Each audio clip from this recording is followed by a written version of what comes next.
Hello, welcome back to Wrestling Highlights of the Week, presented by My Two Cents Podcast, hosted by G2. I am G2.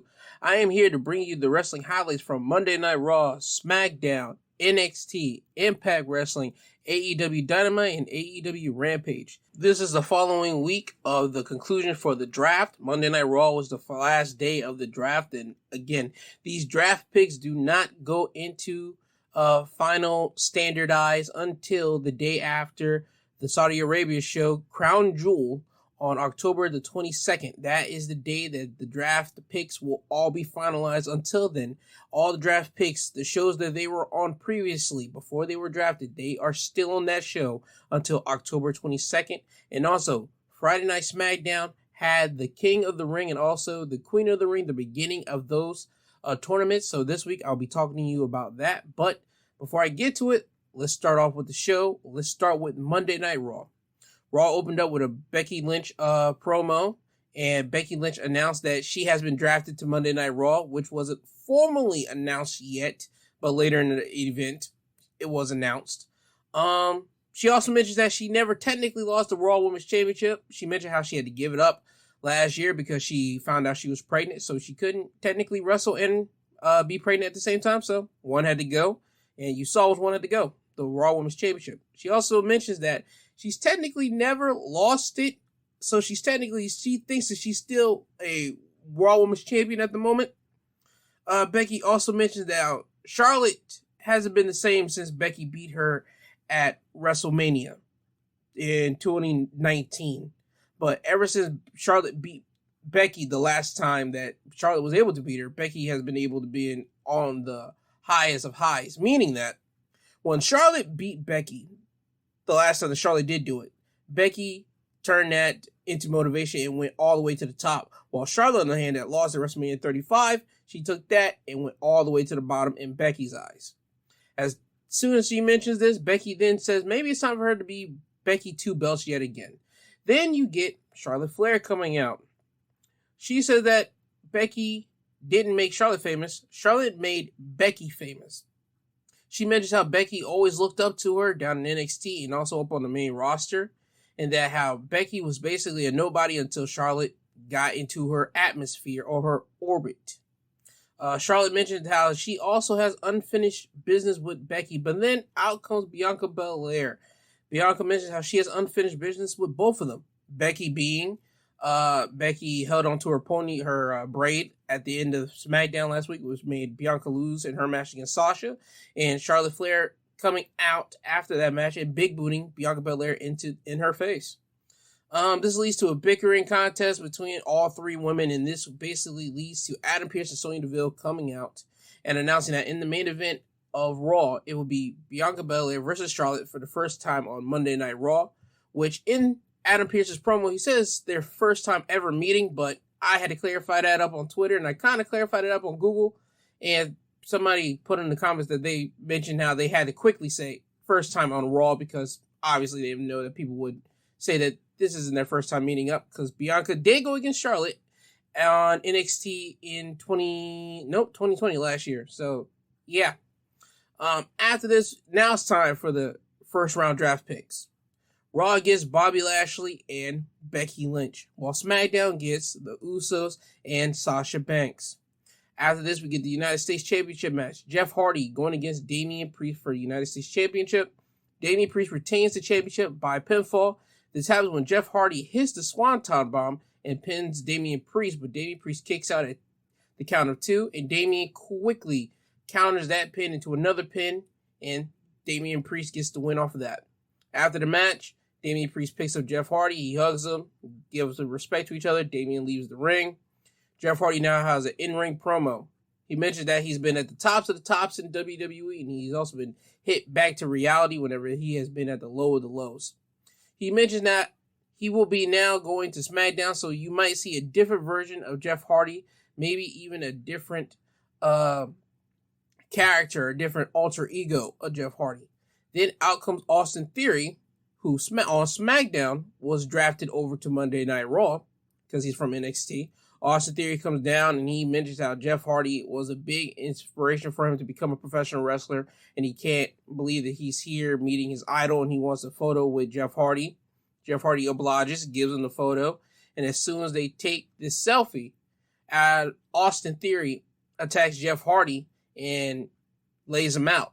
And then he ends up taking another selfie with Jeff Hardy, but this time Jeff Hardy's on the ground in anguish, and Austin Theory is just smiling, just being a fanboy at this moment. After this, we get a backstage interview with RK Bro. They get informed that they will be defending the tag team titles against AJ Styles and Omos at Crown Jewel. Riddle happens to annoy Randy this whole entire interview. And then once Riddle is about done talking, Randy asks Riddle, is he done? Riddle says yes. Randy says that at Crown Jewel, they're going to beat AJ Styles and Omos. And then Randy looks directly into the camera and says that he's challenging Omos to a match later tonight. And then Riddle is just looked in surprise because Omos is a tall giant of a man. After this, we get a second round draft pick time. Raw selects Seth Rollins and the United States Champion Damian Priest, while SmackDown selects the Intercontinental Champion Shinsuke Nakamura and Rick Boogs in one draft pick. And the second draft pick was Sheamus. After this, we get another in-ring competition. Shayna Baszler going against Dana Brooke. Shayna does beat Dana Brooke by submission. And Shayna was able to do this when she puts Dana in the coquina clutch and made Dana basically tap out. After the match, however, Shayna does attack Dana Brooke's arms, and she's looking to break Dana Brooke's arm the same way that she did Eva Marie's and Nia Jax. But as soon as she puts Dana Brooke's arm on the steel steps, and she's about to stomp on it, Doudrop comes out to the ring side and stops Shayna from doing this. Shayna happens to hit Doudrop on her back as Shayna is walking to the ramp. And Doudrop just happens to look at Shayna, and now you can tell that Shayna and Doudrop have some unfinished business, but I'm not sure how that is going to finish out, because later in the night you will see what I mean by that. Now we go backstage to the Usos and Paul Heyman. They're walking side by side. Paul Heyman is so happy that he got the job done, and the Usos are so happy to be still SmackDown Tag Team Champions and also still be on SmackDown with their cousin, the Tribal Chief. An interviewer happens to walk up on Paul Heyman, and he says, you must be happy that the Usos got drafted to stay with Roman on SmackDown. Paul says that he is not only the spousal counsel to the Tribal Chief, but he is the warden of the Uso Penitentiary. The interviewer then asks Paul how he got Brock Lesnar to be a free agent. The Usos then turn that smiles into complete a complete look of utter dismay on Paul, and looked like they wanted to hurt Paul at that moment. They just looked at him, and then they just walked away, and Paul just looked in fear, and he doesn't answer, and then that's all you get from this. And then we go back to in-ring competition of a tag team match of Angel Garza and Humberto Carrillo going against the team of Mustafa Ali and Mansoor. Angel Garza and Humberto do win the match by pinfall. This happens when Mustafa Ali rolls up Angel Garza for the pin, but Angel happens to push Mustafa Ali into the bottom turnbuckle, and the referee happens to get in between Ali and Angel Garza whenever Ali is on the bottom turnbuckle, but Angel Garza wants to continue to attack Ali, but the referee gets in between them. When this happens, however, Humberto happens to see this. He goes and grabs Ali's head and bashes it right onto the ring post, and then Angel Garza quickly runs over to Ali, covers him, and gets the pin. After this, now it's time for the third round picks for the draft. Raw gets AJ Styles and Omos in one clean swoop, and Kevin Owens as well. SmackDown gets Shayna Baszler and Xia Li. Now, after this, we get an in-ring promo from Big E, the WWE Champion. Big E mentions that for the second time in a row, the New Day has been separated. He talks about beating Bobby Lashley last week and still being the WWE Champion. And then Big E happens to call out Drew McIntyre because after Drew McIntyre came out and basically challenged Big E to a match, technically, quote unquote, by just pointing at him with a sword, Big E wants to hear the words out of Drew McIntyre's mouth. Drew comes out and he congratulates Big E like a man, the old-fashioned way, face-to-face, said on social media, for being the WWE Champion, and that he's happy that he beat Bobby Lashley instead of basically Bobby holding on to that WWE Championship for a longer period of time. And this now opens up Drew McIntyre to officially challenge Big E for the WWE Championship. But as soon as he does this, the Dirty Dogs, Dolph Ziggler and Robert Roode, come out and talk to both Big E and Drew McIntyre. Dolph tells Big E and Drew that he wants a thank you from both of them because Drew was on the outs with WWE in 2016 and Big E was a new upcomer in 2013, and both of them were the first guys, whenever they first came onto the main roster, that Dolph Ziggler put underneath his wing and brought up and kind of mentored in Dolph's view. So he wants to say thank you from both of them. And he also has video footage of Big E earlier in his career in 2013 and Drew McIntyre when he first came back to WWE on the main roster in 2018 to back up his claims and further proof of why Dolph does need this thank you from both of them.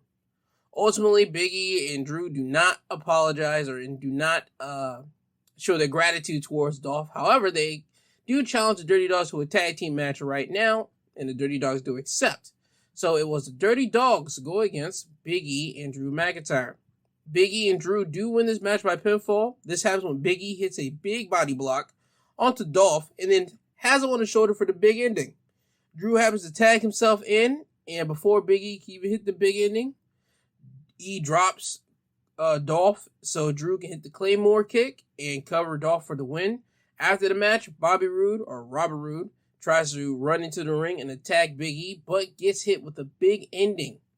And then you get Drew McIntyre and Big E coming up face to face, and Big E officially makes the challenge for Crown Jewel for the WWE Championship between both men, and has been official. So at Crown Jewel, it will be Drew McIntyre challenging Big E for the WWE Championship. After this, we get a backstage segment of Reggie, the 24/7 champion, going up to Adam Pearce. Reggie tells Pearce that somebody told him that he wanted to talk to him about the draft. Pearce says that he didn't mention anything about this to anybody and tells Reggie that you must have got pranked by somebody. Reggie immediately knows this is a setup and ultimately tries to walk out of this backstage area. But he doesn't, and ultimately Drake Maverick, Jason Riker, Drew Gulak, and R-Truth are trying to get the 24/7 championship off of Reggie, but in the end, they do fail. Now we get back to in the ring, and Kevin Owens is walking down to the ring. He is going to cut an in-ring promo, but before he can say anything out of his mouth, Akira Tozawa comes down to the ring, and he says that he is here to challenge Reggie for the 24/7 championship. And Kevin Owens hits Akira Tozawa with a Stone Cold Stunner and leaves. Now it's time for the 4th round picks of the draft. Raw gets the Street Profits and Finn Balor, while SmackDown gets the Viking Raiders and Ricochet. After this draft picks, now it's time for the WWE Women's Tag Team Championship match between the team of Rhea Ripley and Nikki ASH going against the team of Natalya and Tamina. Rhea and Nikki retain their championships. This happens when Nikki hits a crossbody off the top turnbuckle onto Natalya and Tamina, who are on the outside of the ring.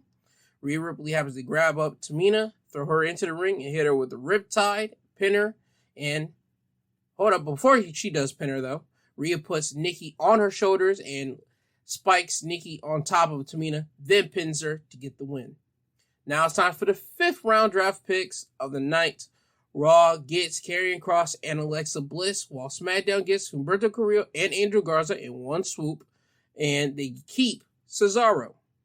Now they go to a Goldberg in-ring promo, and Goldberg is out here to challenge Bobby Lashley for hurting his son at SummerSlam. Goldberg is still on that.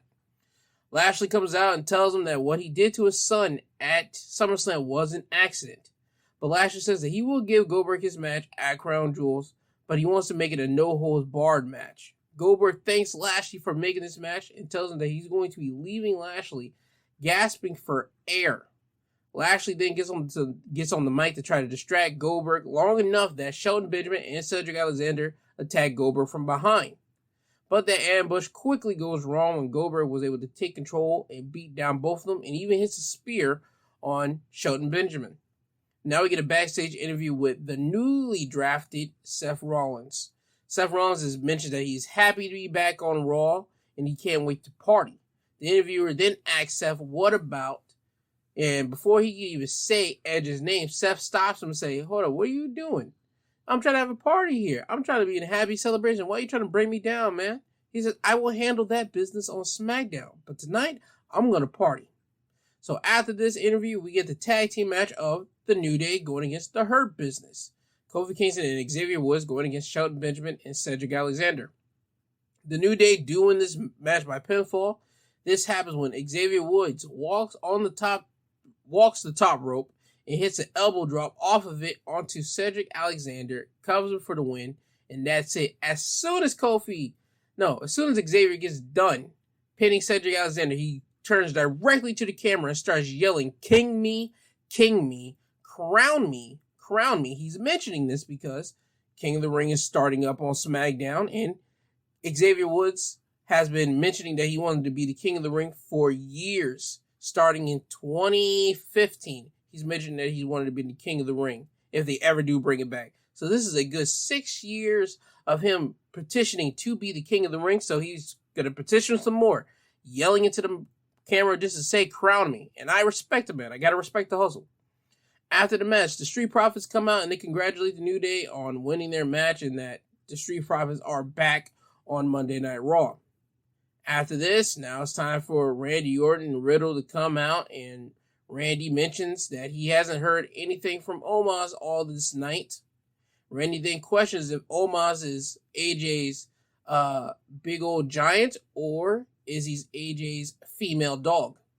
AJ and Omos comes out, and AJ says that Omos and AJ have been celebrating AJ's win over Riddle last week. AJ mentions that he can't wait to win back the Raw Tag Team Championships at Crown Jewel to shove it in the faces of Randy and Riddle, and this goes on for a little bit longer before AJ gets punched in the face by Randy Orton, and then a brawl ensues between all four men.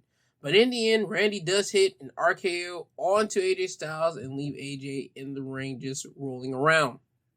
After this, we get the sixth and final draft picks of the night. For Raw, they get Carmella and the newly signed Gabriel Stevenson. I'll say it again, Gable Stevenson, because I messed up his name. That is the man that won the Olympics, the gold in the Olympics for men amateur wrestling. And he just got signed to WWE, and I think he's still in college, so he'll be the first college athlete that's in professional wrestling as well, but also will be in the wrestling collegiate amateur, whatever, that will be still under that new rule that they have for NCAA athletes. While SmackDown, on the other hand, got Ridge Holland and Sami Zayn. Now time for the main event of Monday Night Raw. Bianca Belair going against Charlotte Flair. But Becky Lynch was also on commentary for this match, so you know there had to be some hijinks at the end of this. This was a great main event. I mean, both Charlotte and Bianca had a great match. I mean, you got Charlotte Flair, who I gotta admit is one of the great female wrestlers that WWE have on their roster. I mean, just period. And Bianca, she is literally one of the fastest rising women wrestlers that they've literally had on their whole roster. I mean, Charlotte is a generational talent, so I expected her to have great genes in her since they've been pushing her for many years. But Bianca Belair, I mean, she's just a complete different type of professional wrestler. I mean, women professional wrestler. She can flip. She has the power. She has charisma. She has a lot of things. But anyway, she's great. Bianca does win this match by disqualification when Bianca was about to hit Charlotte with the KOD, and she did hit her with it. And as Bianca was covering her for the pin, Becky Lynch gets off of the commentary table, runs closely to the ring, pulls Bianca out of the ring, and then throws Bianca into the steel steps. The referee sees this, calls for the bell. That's how Bianca won the match by disqualification. Becky then throws Bianca back into the ring and hits her with the man slam, or better known as the rock bottom. Then Becky's over the body of Bianca Belair, just taunting it. And then out of nowhere comes Sasha Banks. She comes running in and attacks Becky Lynch. She attacks Charlotte Flair, and she attacks Bianca Belair. Sasha hits Becky with a backstabber, and Sasha is the last person standing on Monday Night Raw. So Raw ends with Sasha Banks standing over Becky Lynch and Bianca Belair, claiming that she is the best women's wrestler just on WWE. And that's the end of WWE Monday Night Raw. Now it's time for NXT. At the beginning of NXT, they announced that the original scheduled program for the 8-man tag team match has now been turned to a fatal 4-way tag team match for the NXT Tag Team Championships, which consists of the teams of Brooks and Jensen going against Grizzly Young Veteran, going against Carmelo Hayes and Trick Williams, and going against, finally, the NXT Tag Team Champions, MSK. But before any of that happens, which is the main event, the first match of the night is Mandy Rose with Toxic Attraction going against Ember Moon. Mandy wins this match by pinfall. This happens when she hits Ember Moon with a bicycle knee, or as people will like to call it on the internet, V-trigger, which this is not a V-trigger, but I'll give it to him, whatever, to Ember Moon's face, and she wins the match clean. After this, they play a video of Legado del Fantasma. The main point of this video is that they tell Hit Row that they are lucky that Smackdown saved them from a beatdown that they suffered last week, and Santos basically challenges Swerve for the NXT North American Championship next week. And we will get a response from Hit Row later in the night. After this, we get a match of LA Knight going against Odyssey Jones. LA Knight wins this match by pinfall. This happens when Odyssey has the upper hand on LA Knight. And before he's about to do another maneuver, Andre Chase gets on the ring apron and starts shouting at Odyssey. Odyssey happens to knock Chase off the ropes and trash talk Chase, who's now on the ground in pain. LA Knight sees this. He comes behind Odyssey and hits him with a jumping neck breaker and covers him for the win. After this, we get a backstage interview with Cameron Grimes. He talks about there's love being in the air of NXT. He's talking about Index having their wedding and Cora Jade with her boyfriend, Trey Baxter. And Cameron Grimes makes it known that he's out here right now looking for a lucky lady to be with him. Then Pete Dunne and Ridge Holland happens to interrupt this love announcement. And Grimes doesn't pay attention to Pete Dunne at all. And Grimes is just staring out looking into something. And Pete Dunne is making this whole big thing. And he's talking to Grimes about Grimes not being the guy, Pete Dunne being the guy, Pete Dunne being the dangerous man on NXT. And Pete notices that Cameron Grimes isn't paying attention. So Pete ultimately challenges Grimes to a match later tonight. And Grimes says sure and starts walking off. The camera follows Grimes, and Grimes happens to walk over to a group of ladies just standing at a utility box, and he happens to just talk to the ladies, and this shows that Cameron Grimes is going to be having a female valet or female manager or even a female love interest down the line. After this, we get another backstage segment, but this time is Kyle O'Reilly walking up to Von Wagner in the locker room. Kyle asks Von Wagner why did he save him last week. Von says that he respects Kyle for dealing with Pete Dunne and Ridge Holland. Von also mentioned that he doesn't like either of those men as well, so he did what he had to do to take care of them, and also that he trusts Kyle O'Reilly that if it was the other way around, Kyle would do the same thing. But as soon as Von mentions trust, Kyle stops him, and Kyle mentions that after the year that he's had and that he had to went through, he doesn't feel like trusting anybody, and he tells Von that he can handle his business himself and doesn't need anybody's help. Then we go to an in-ring promo from our NXT champion, Tommaso Ciampa. He mentions that he's looking to wrestle someone on Halloween Havoc, which happens to be on October 26th, NXT special edition of Halloween Havoc. And he's mentioning that he's looking for somebody to wrestle on that night for the NXT Championship. And he mentions one guy in particular, Braun Breaker.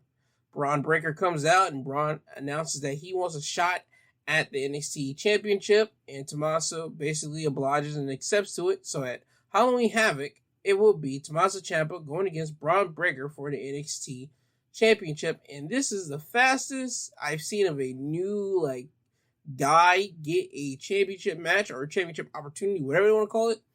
And again, Braun Breaker has the wrestling pedigree. He is the son of Rick Steiner, and his uncle is Scott Steiner. And boy, does Braun continue to sound like his uncle Scotty so much. So I just can't wait for him to just break out of this whole thing and just straight up just dominate and just throw people around like he looks that he could be able to do. Because Because Braun is a big dude. If you haven't looked at NXT, just look at Braun Breaker and you'll see what I mean. And then look up on Google the Steiner brothers and you'll see exactly what I'm meaning. He's as big as his uncle and his father. So for me to say that he's in the caliber that he can throw anybody around, that's the truth. Braun Breaker can really throw anybody around if he really wants to do it. Anyway, after this, we get an in-ring competition of Joe Gacy going against Ikemen Jiro. Joe Gacy does win this match by pinfall. This time when Gacy hits a back handspring off the ropes and hits Jiro with a clothesline from that back handspring.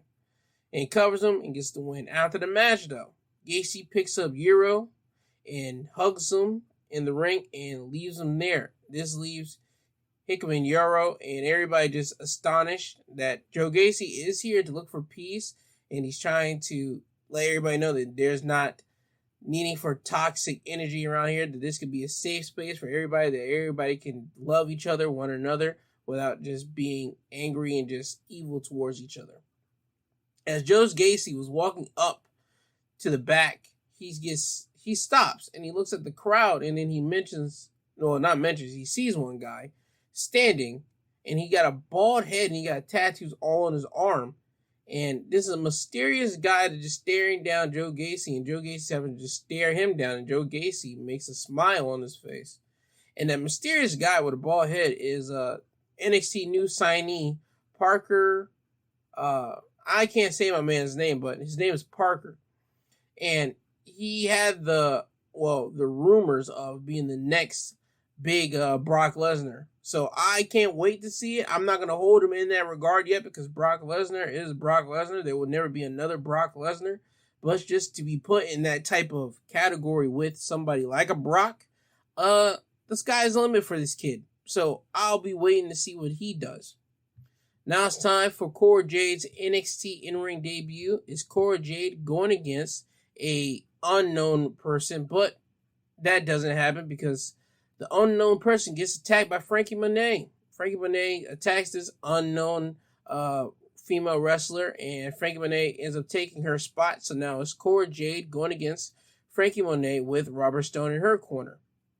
During this match, however, Trey Baxter comes down to support his girlfriend, Cora Jade. So Cora Jade now has Trey Baxter in her corner. Cora beats Frankie Monet by pinfall. This happened when Frankie was about to hit the Glam Slam on Cora Jade, but Cora was able to count out of that and hit a roll-up on Frankie Monet, cover for the win, and that's it. Now we get a backstage interview with MSK. They say they are nervous because in a Fatal 4-Way match, you don't have to be pinned to lose your championship. You don't have to be submitted to lose your championship. Somebody else just has to be pinned or submitted, and they are now the new NXT champions. Grizzly Young Veterans interrupts them and say that MSK continues to duck them every waking mat opportunity they get, and this is just their newest stepping stone, newing roadblock that Grizzly Young Veterans have to go over just to even get a match of this caliber. MSK says, you know what, fine, whatever. We'll turn this into an elimination style match. How about that? That's when Brooks and Briggs happen to walk in and attack Grizzly Young Veterans, and then Carmelo Hayes and Trick happens to attack MSK, so now you got a brawl between all four tag teams in this backstage area. Then we go to another backstage moment, but it's Tommaso Ciampa being interviewed. He talks about facing Braun Breaker at Halloween Havoc, and he says that he can't wait to take Braun into the deep end, but as soon as he says this, he gets interrupted by Joe Gacy. Gacy mentions how Tommaso just basically gave a open invitation to anybody willing to fight him at Halloween Havoc, and Gacy mentioned how he wants to be included into that NXT title match at Halloween Havoc. So Tommaso happens to make the deal with him. You know what? If you beat me next week, you'll get added to the match. How about that? Gacy shakes his head, and we got our match for next week. Tommaso Ciampa going against Joe Gacy. After this segment, we go to our in-ring competition. It is Pete Dunne with Ridge Holland in his corner going against Cameron Grimes. Pete Dunne wins this match by pinfall. This happens when Kyle O'Reilly attacks Ridge Holland on the outside, and Pete Dunne goes on the outside to try to help Ridge with this whole Kyle O'Reilly problem. But Cameron Grimes attacks Pete Dunne from behind and then throws Pete back into the ring. Once Cameron gets back in the ring, he runs towards Pete, and Pete happens to throw Cameron Grimes over his head, and Cameron lands on the top rope neck first. And Pete Dunne happens to grab Cameron and turns him around and hits the bitter end on him, covering for the win. That's how Pete Dunne wins his match. After the match, however, Kyle O'Reilly gets in the ring and starts attacking Pete Dunne, but that doesn't get too far because Ridge Holland comes in and headbutts Kyle O'Reilly behind the head and then sets him up for the Emerald Fusion. And as he's holding him up, Pete Dunne comes in and hits an enziguri on Kyle O'Reilly's head, and then Ridge happens to drop Kyle O'Reilly with the Emerald Fusion.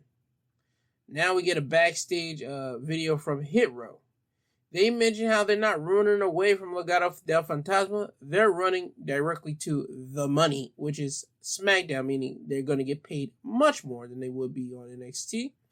And Swerve accepts Santos Escobar's challenge for the NXT North American Championship next week on NXT. After this, we get a match between Malik Blade going against the debuting Tony D'Angelo. Tony wins this match by pinfall, and this happens when Tony hits a belly-to-belly suplex on Malik Blade.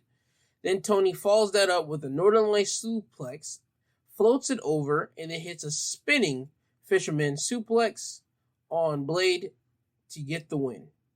After this, we get an backstage interview with Trick Williams and Carmelo Hayes. Carmelo mentions how he happened to finesse himself and Trick into getting this not North American, but this NXT Tag Team Championship match, and how Carmelo still has his NXT Breakout Tournament reward, or as you would call it, his contract that he can face any championship on NXT, any champion for any championship on NXT, and he didn't even waste it on this, so he still has that in the tuck. And Carmelo says that he wouldn't, well, more than likely be the new NXT Tag Team Champion. He'll be a double champ soon, while Trick Williams will happen to be a future Tag Team Champion if they win tonight. Now we go back to the in-ring competition. It's Ming Ying with Boa in her corner going against Indy Hartwell with Persia in her corner. Persia happens to be one of the bridesmaids at Indy Hartwell's and Dexter Lumis's wedding and just happens to be Indy's best friend. Indy wins this match by pinfall. This happens when Indy was locked into the Tongan Death Grip by May. And May is holding this submission hold, in which made Indy Hartwell go outside of the ring to think that May will let go of the hold. No. May happens to go outside of the ring and still lock on to this Tongan Death Grip. And as Indy was fading away, May puts Indy's head next to the ring post, and she's running towards her to hit a big boot so Indy's head can smack the ring post. But when this happens, Persia happens to push Indy out of the way and take the big boot to the head. Indy quickly recovers and shoves May back into the ring. And no, not before she shoves her into the ring. She shoves her into the ring post. And then she shoves her into the ring. And then Indy gets on the ring apron, has a springboard elbow drop onto the back of Mei Ying, covers her for the win. There you go. Now it's time for another in-ring segment, but this time it's from Raquel Gonzalez. Raquel mentions how she has dominated the NXT Women's Division for close to a whole calendar year. Raquel then turns her attention towards Toxic Attraction and mentions how Mandy wants to be the NXT champion, but she's not on Raquel's level. When Raquel mentions this, out comes Toxic Attraction. Toxic Attraction's whole point is that they mention now they're here in NXT to dominate and hold all the NXT Championship gold.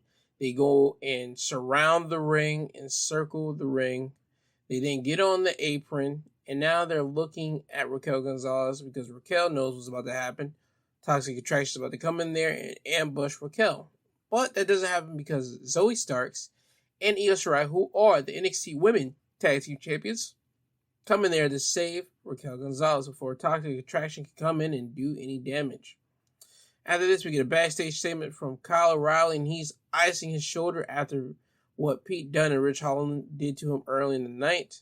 When Von Wagner walks up to him and lets him know that it will be him and Kyle O'Reilly going against Pete Dunne and Ridge Holland next week on NXT. Vaughn then tells Kyle that at this moment, whether Kyle elects it or not, he's the only person back here that has Kyle O'Reilly's back. Now it's time for the main event, an elimination-style fatal four-way match for the NXT Tag Team Championships.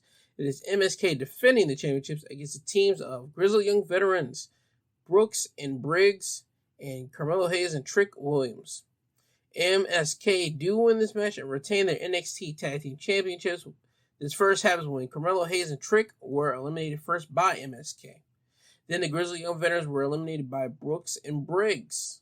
And then finally, Briggs and Brooks were eliminated by MSK. And MSK now retain their NXT Tag Team Championships. After the match, however, Brooks and Briggs looked at the NXT Tag Team Championships, and it looked like they were going to attack MSK, but that didn't happen. They happened to show MSK a lot of respect. Brooks and Briggs happened to give MSK back their Tag Team Championships, and they just give them a little head nod to let them know you guys did a good job. And then Brooks and Briggs leave out of the ring, and MSK are there celebrating with each other to still be the NXT Tag Team Champions until they get attacked by Imperium, which are Fabian Aichner and Marcel Bartel. They leave MSK laying on the mat, and then you get Brooks and Briggs running back into the ring to try to stop Imperium, but they were too little too late. Even Willie Baird on the commentary said he waited 20 seconds later than everything else. So this is probably going to set a rift off later into a fatal four-way, not fatal four-way, but a fatal triple threat somewhere down the line with Imperium and Brooks and Briggs and MSK. Somewhere down the line with this triple threat match, it's going to happen. I can't force nothing. I just know that this is going to happen somewhere down the line. And a triple threat match between these guys, because Brooks and Briggs happen to show a good quality work environment between the two.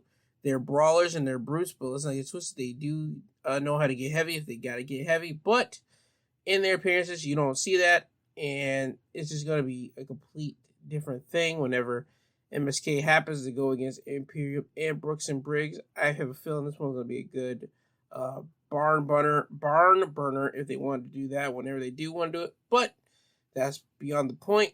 NXT does close with MSK and Brooks and Briggs looking at Imperium on the outside on the entrance, just staring at those four guys.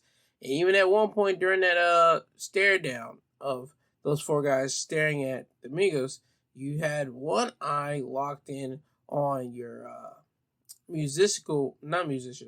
Brooks.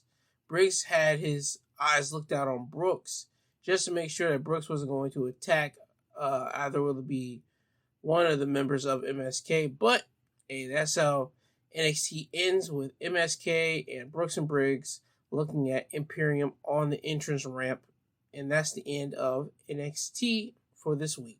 Now it's time for AEW Dynamite, and this is AEW's second year anniversary show.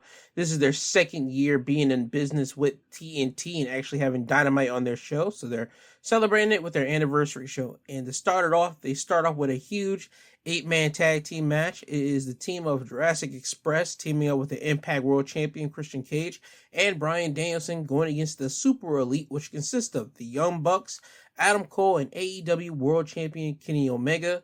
The Super Elite win this match by pinfall. This happens when all four members of the Super Elite hit a 4-way BTE trigger on Jungle Boy. Then you get Adam Cole or Kenny Omega, one of the two. I want to say it's, Adam Cole pinning Jungle Boy to get the win. And it was a great opening match. I mean, you had the Young Bucks and Kenny Omega and Adam Cole going against the team of Jurassic Express, Christian and Bryan Danielson. I mean, there's not much you can really say about this match. I mean, it was a great opening match. I would have saved it for the main event, especially what happens later on in the main event. And I'll break down why I would have done this. But if you go back and watch the show, at least the first match of the show, this match, you'll understand that BTE, well, not BTE, because that's their YouTube show, but the Super Elite are the top heel guys in AEW. They're the legit main focal point. Yeah, you're going to have other storylines in there, but the elite, since they have Kenny Omega and they basically built AEW from the ground up.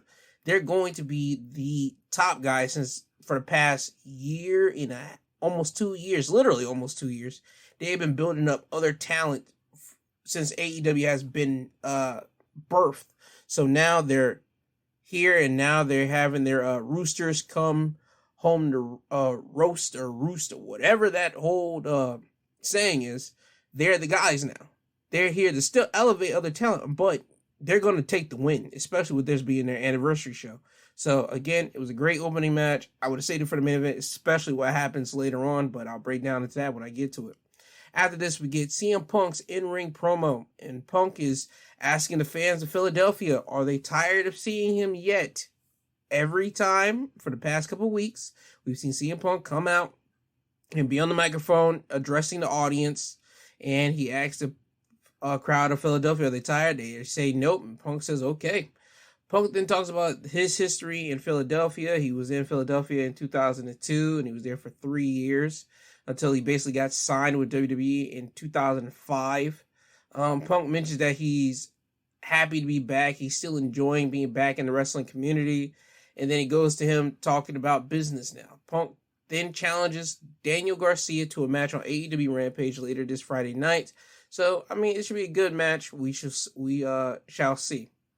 After this, we get footage of Arn Anderson at Cody Rhodes' house, and Arn Anderson's in the back of Cody's house, and he's there burning one of his suits in a trash can.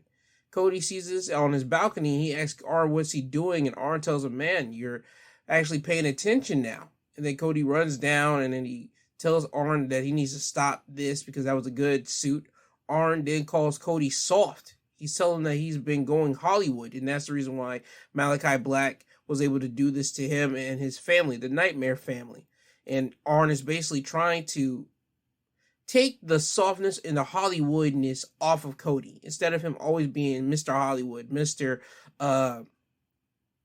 Perfect, not in the way of Kurt Hennig, but in the way of, hey, I have to do what's best for the company. I have to be that company guy. Arn is trying to strip all that away and trying to get the killer instinct to Cody so he can go and beat up on Malachi Black. I tweeted out that, man, this is a great thing that they're doing right now, but I feel that Arn's going to push Cody to a point that Cody's going to turn heel, and that he might even turn on the Nightmare family, the guys that have been putting their bodies on the line to defend him against Malachi Black. He's going to ultimately turn on his family. So I see that's where we're headed with this, but I will still be watching just to see if my theory is proven right or wrong. After this, we now get the TNT Championship title match of Bobby Fish going against the new TNT champion, Sammy Guevara. Sammy retains the championship by pinfall. This happens when Fish was about to roundhouse kick Sammy directly in the skull, but Sammy ducks this, and then he picks up Fish for the GTH and pins him for the win. It was a solid match. I would have put this as the first opening match of the anniversary show, but that's just me. And I understand why they didn't do this, because after the match, American Top Team and Scorpio Sky starts coming from the crowd, and they start surrounding the ring. And once they enter the ring, they start attacking Sammy Guevara. This happens and continues to happen until Fuego del Sol comes out and tries to help out his boy, but Fuego gets beat down as well, and American Top Team is starting to really put a beat down on Fuego and Sammy, and I started to wonder, okay, where is the Inner Circle? And as soon as I said that, Jericho and Jake Hager come down to the ring, and they take out American Top Team and Scorpio Sky and send them packing out of the ring. Dan Lambert then goes up to the entrance ramp, he grabs a microphone, and he ends up challenging the Inner Circle to a 6-man tag team match next week on Rampage, which will be in Miami.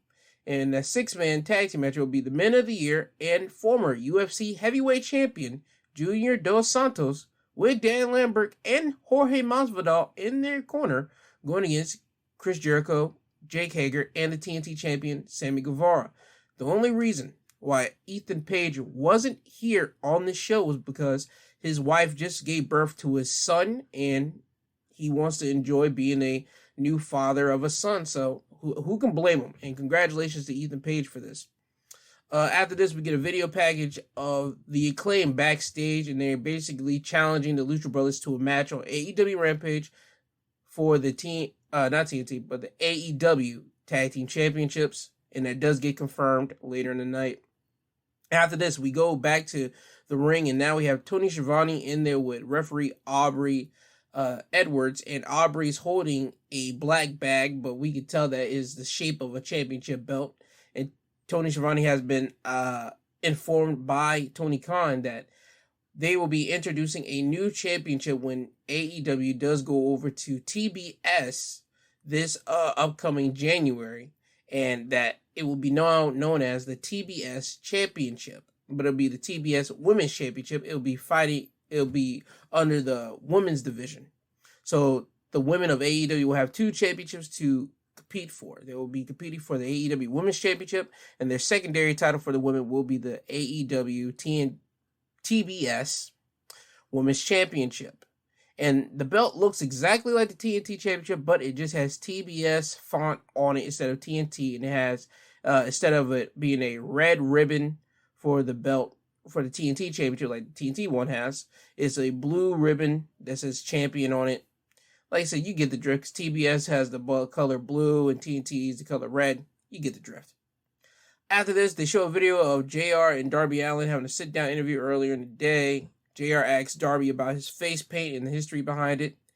Darby clarifies the story that what MJF told last week about his uncle being drunk and having Darby in the car with him and him crashing, dying. That's a true story. And the reason why Darby wears a face paint is because that day, when that happened, he lost 50% of himself in that accident. He feels dead inside. 50% of him does. He doesn't trust humanity that much. He doesn't trust humans that much. That's the reason why he paints half of his face. And Darby mentions that I know a lot of people question why I didn't attack MJF last week after he said all these mean and vicious things about myself and my uncle. The reason why I didn't do that is because I'm not going to let MJF beat me. I'm not going to let him get into my head. That's not what I'm going to do. MJF isn't going to win this war. So this is basically furthering along the storyline of MJF and Darby Allin somewhere down the line colliding. After this, we get Darby Allin with Sting in his corner going against Nick Comoroto with QT Marshall and Aaron Solo in his corner. Darby wins this match. Darby wins this match whenever he hits the coffin drop on the back of Nick.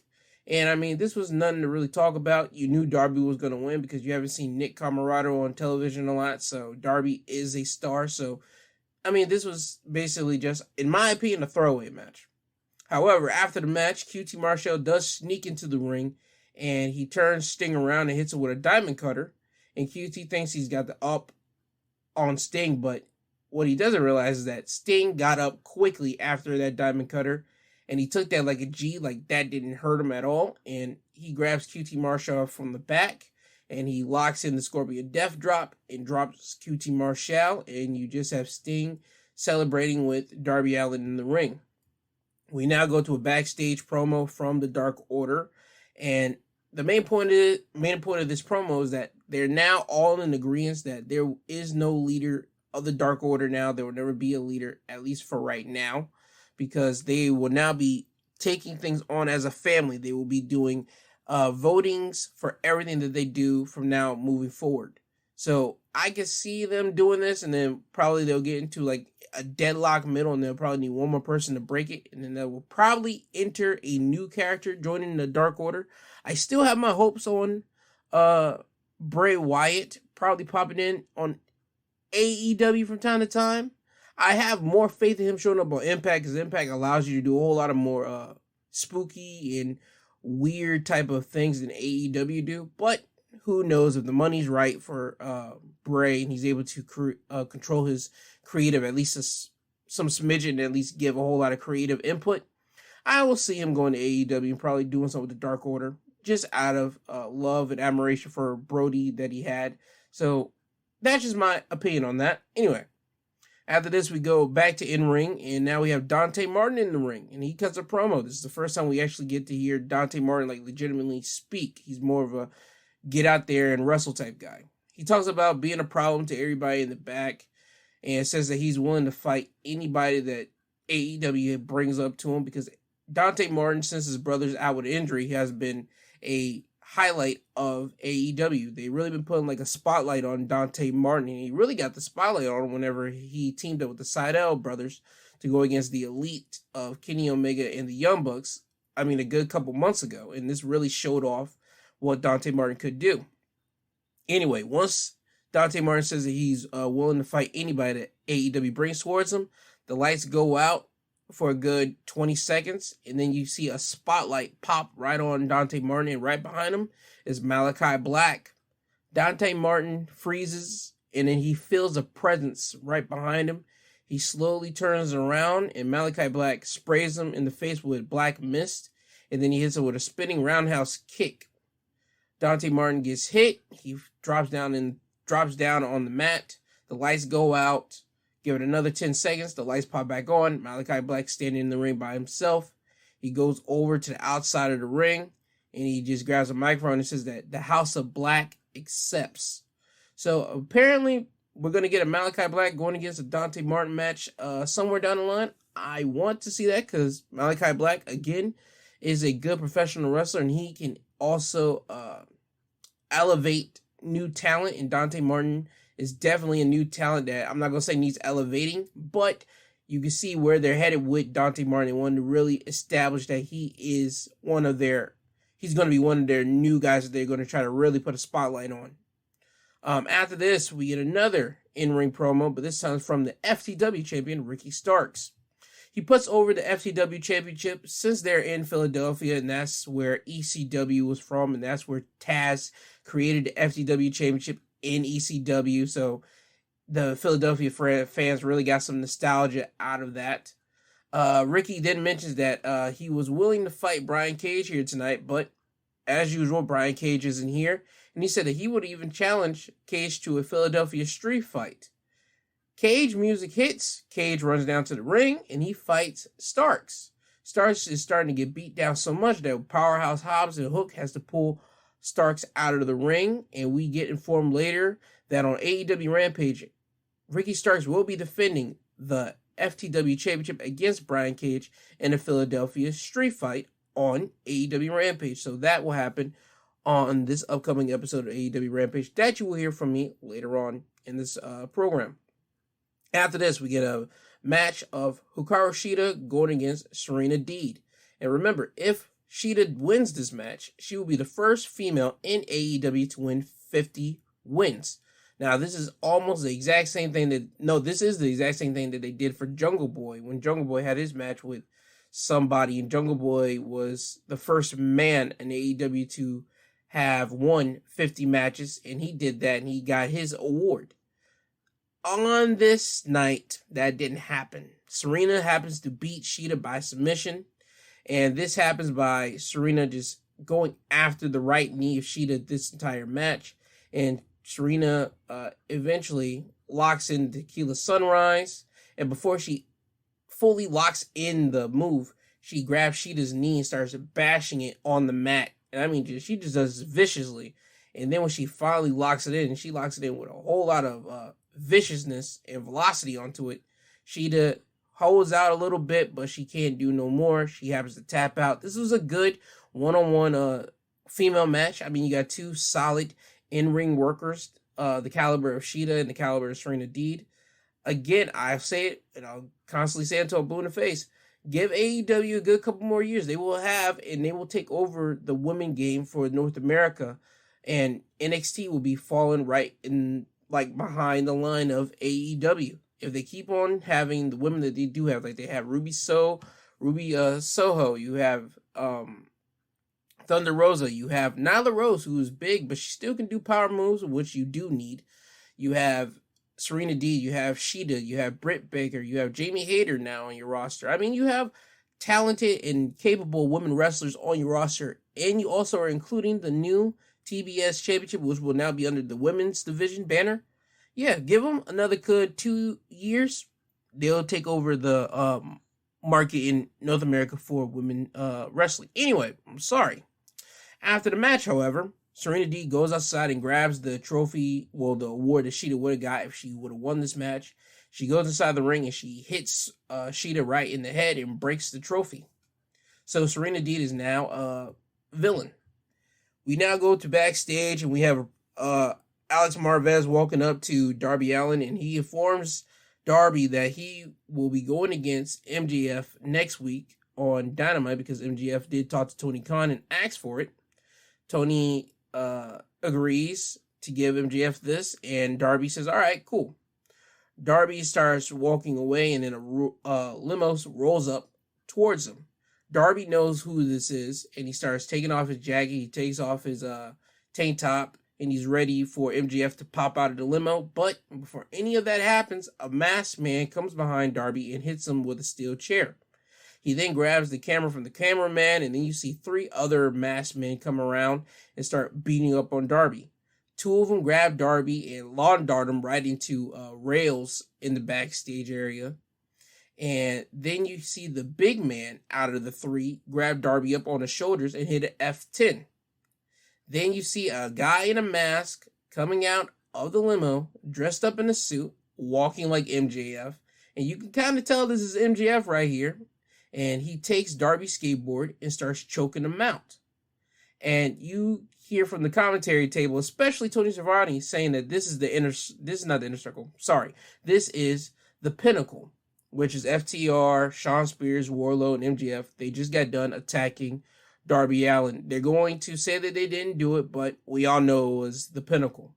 And later in the broadcast, during the main event, we were informed that Darby Allin was unable to compete next week thanks to this beatdown. So their match between Darby Allin and MJF has been canceled for next week's episode on Dynamite.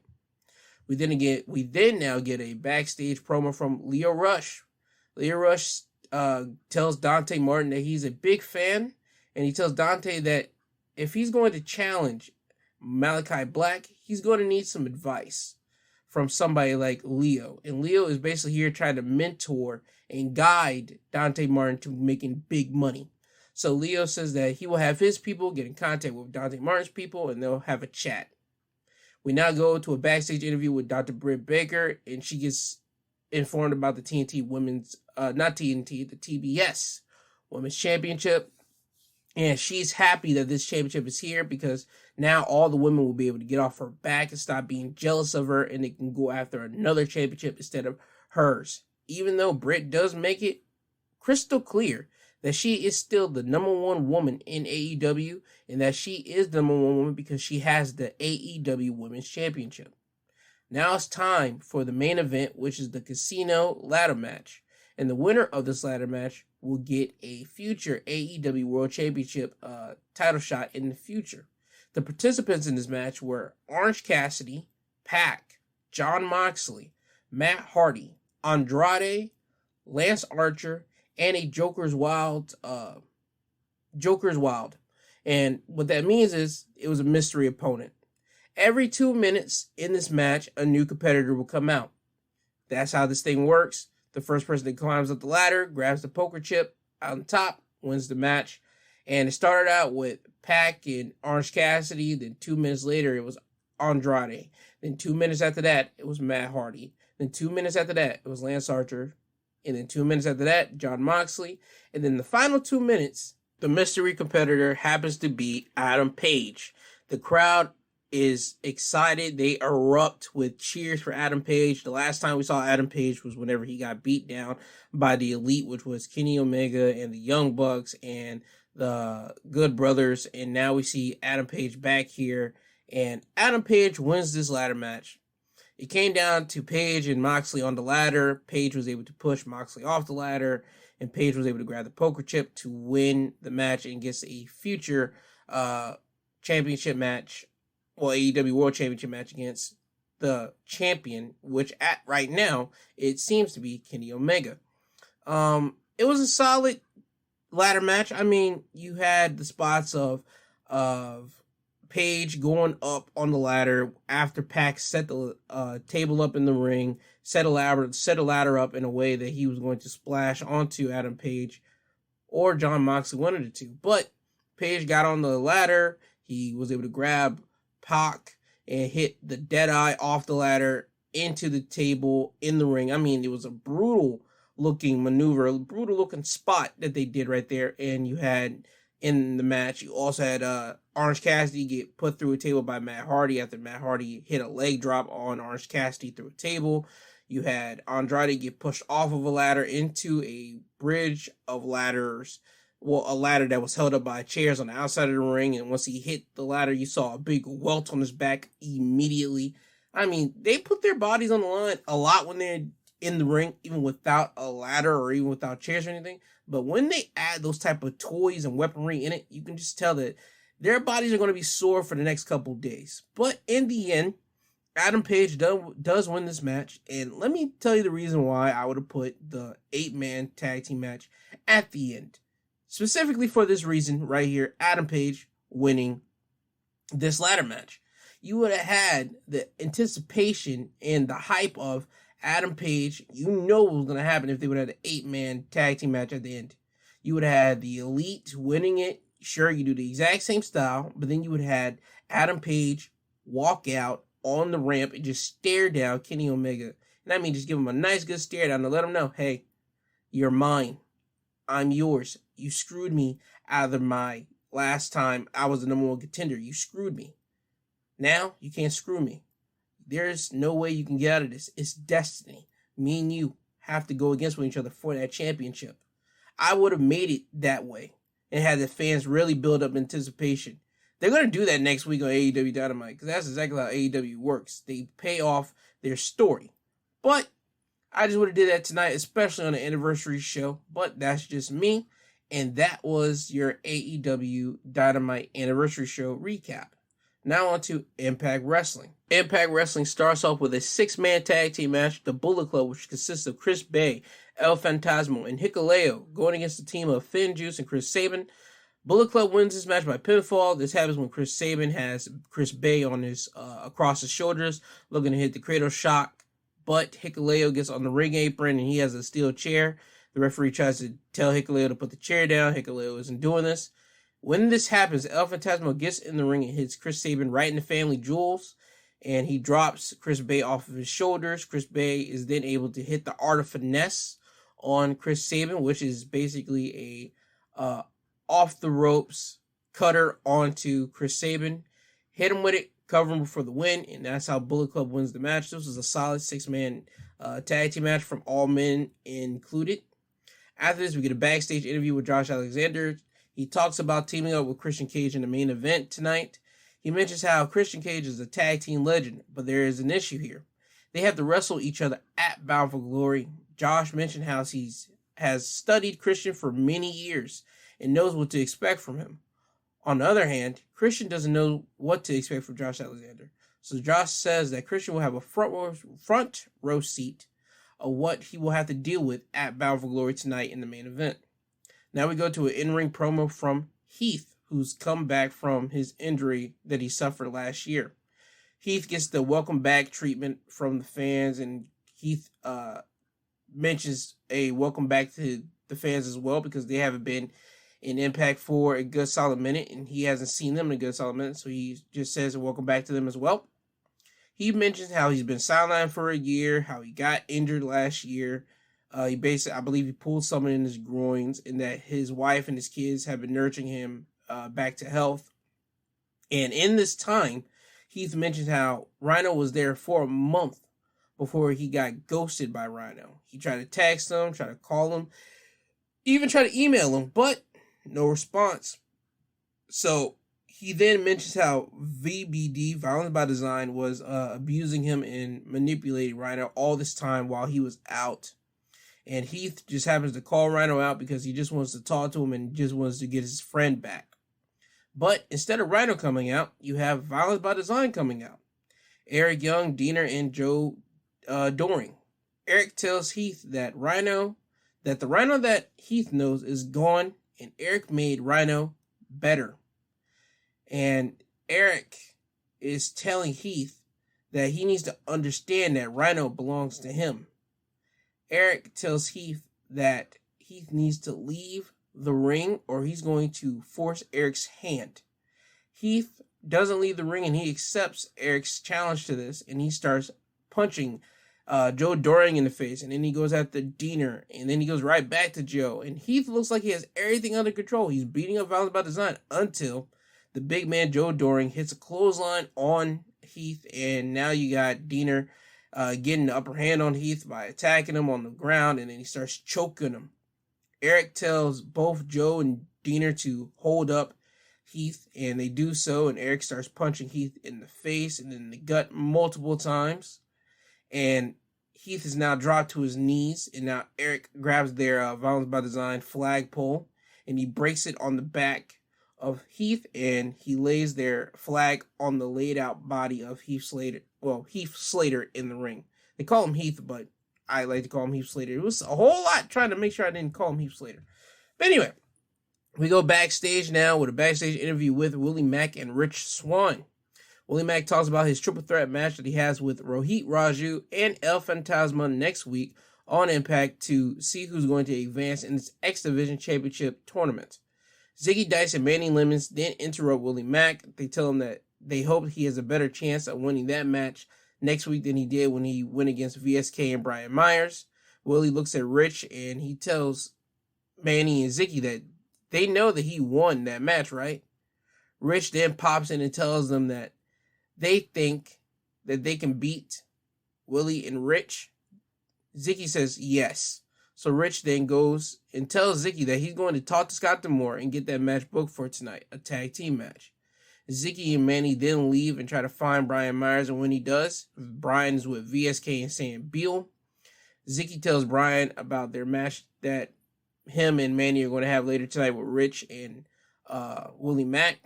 Brian asks them, do they think they have a chance of beating Rich and Willie? Brian tells them, no, they don't have a chance. Ziggy says, well, yeah, we think that, but with our professional wrestler, the most professional wrestler in our corner, we have a chance. And Brian tells him, no, I'm not going to be out there. As a matter of fact, I'm going to be in my bus eating baked chicken with VSK. So that's a no-go for Ziggy and Manny and having Brian in their corner for their match later on tonight. Now we get a 6-woman tag team match. The team of Lady Frost, Kimberly, and Brandy Lauren going against the team of Tasha Steelz, Savannah Evans, and Mercedes Martinez. Tasha Steelz, Savannah Evans, and Mercedes Martinez do win this match by pinfall. This happens when Brandy is on the back of Savannah Evans and she has her locked into a sleeper hold. And then Brandy happens to kick Savannah out of the ring. Mercedes Martinez gets in the ring and hits a butterfly suplex on Brandy and then hits a high knee on Kimberly. Mercedes tries to pin Kimberly, but the referee tells Mercedes that she isn't the legal participant and she has to get out of the ring. And Tasha Steelz is the legal participant for her team, gets in the ring, cover Kimberly for the win, and that's how that team wins. However, after the match, Alicia Edwards comes down the ring and attacks both Brandy and Kimberly with a kendo stick. She does this because Brandy and Kimber have been abducting Johnny Swinger's girls, and Alicia has been making a strong bond with those girls. So Alicia just basically wants payback.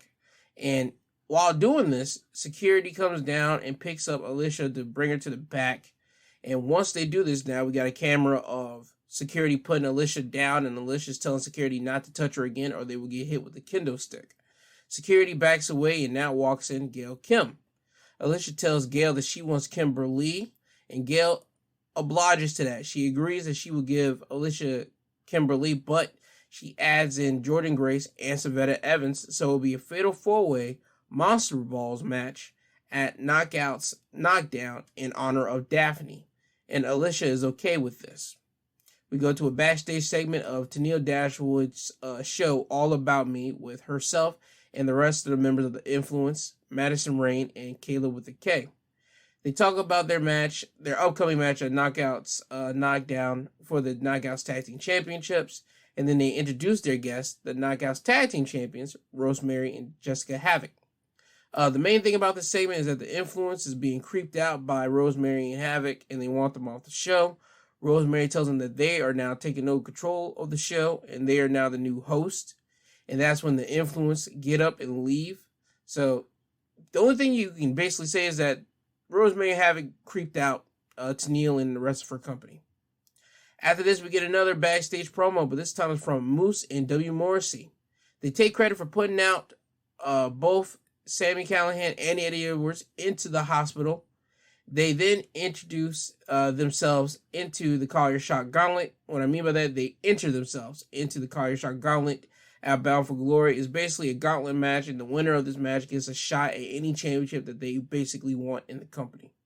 Moose mentions that these two men will take out everybody in that gauntlet match, and then when it comes down to both of them, Moose looks Morrissey in the eye, and he says he's going to kick Morrissey's butt because Morrissey's going to try to do the exact same thing to him.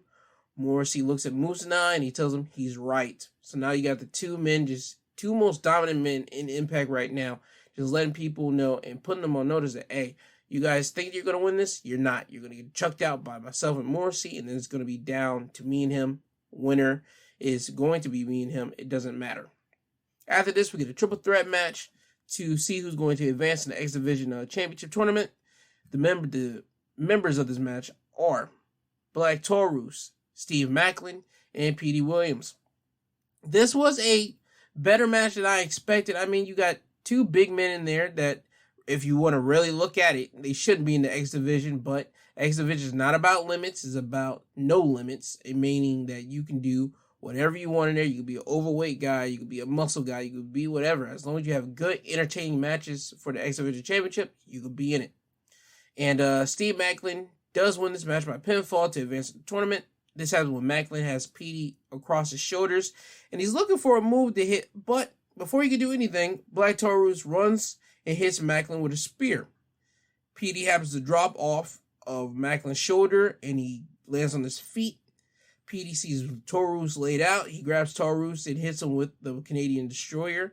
And as Petey Williams was about to pin Taurus, Steve Macklin grabs Petey from behind and hits Mayhem for All and covers Petey for the win. Again, this is a sleeper match for Impact this week. I'm not going to lie, it was a sleeper because I didn't expect this out of them, and it was a great surprise for me. So I would suggest you look at this match. After this, we get a backstage interview with Christian Cage. Christian responds to what Josh Alexander had to say earlier in the night, and he mentions how he has a lot of respect for Josh. But he tells Josh that Josh will have an up-close, in-person opportunity to scout him. But what Josh will not understand is that Christian is in a whole nother league than Josh, and that once Christian's in the ring with Josh, Josh needs to just watch his temper. As Christian says this, he's about to turn around and leave the interview, but Christopher Daniels is right behind him, and Daniels tells Christian, well, this is the most perfect time than anything to tell you why I'm back in Impact Wrestling. Daniels mentioned that he's back in Impact Wrestling to right the wrongs of his career in Impact. The most important wrong that happened towards him was that he never won the Impact World Championship. So Daniel tells Christian straight up that it doesn't matter what the ring says, whether it be AEW or Impact Wrestling. Whenever Christian wants to have the match, they can have the match anywhere he wants. After this, we get a tag team match now of Zicky Dice and Mandy Lemons going against Rich Swann and Willie Mack. Rich and Willie Mack do win the match by pinfall. This happens when Willie Mack has Mandy Lemons up in a position for the Razor's Edge, and Rich Swann is now on the top rope, and he jumps off of his Mandy with a spinning neck breaker. I mean, it looks more devastating once you see it. So you got to go to YouTube to watch at least that. I know the YouTube of Impact Wrestling should have that match clip up on their website right now. But anyway, he covers Manny. He gets the win. After the match, however, Brian Myers, VSK, and Sam Bill does come to the ring and attack both Rich and Willie. Brian hits Willie Mack with the roster cut, which is basically a clothesline to the face. And VSK hits Rich Swann with the 1916. That's Finn Balor's move. Well, the name of it. They haven't gave VSK a new name for it, so I just call it the Elevated DDT. Then after this, you have Brian and the rest of his company, Zicky Dice, Manny Lemons, Sam Beal, and VSK hit their pose, and that's it.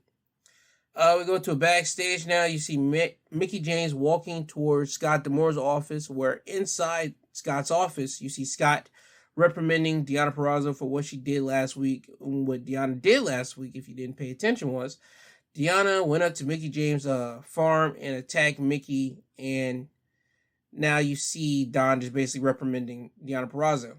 But Mickie James does interrupt this and starts attacking Deonna Purrazzo, and now you have security and Gail Kim trying to get Mickie off of Deonna Purrazzo, and this makes Scott just basically shout, "Stop." Scott then announces that enough is enough, and now he's put in place a no-touch rule for the ladies, meaning that if Mickie James lays a finger on Deonna Purrazzo, she will lose her championship opportunity at Bound for Glory against Deonna Purrazzo. Scott then tells Deonna that if she lays a finger on Mickie James, she will be stripped of the Knockouts Championship. Gail Kim then informs the ladies that they will each get a pick your poison match for each other, meaning that Deonna Purrazzo will get to pick somebody for Mickie James to wrestle and vice versa. And the first of this type of concept will happen at Knockouts Knockdown whenever Mickie James picks the opponent for Deonna Purrazzo to wrestle on that event.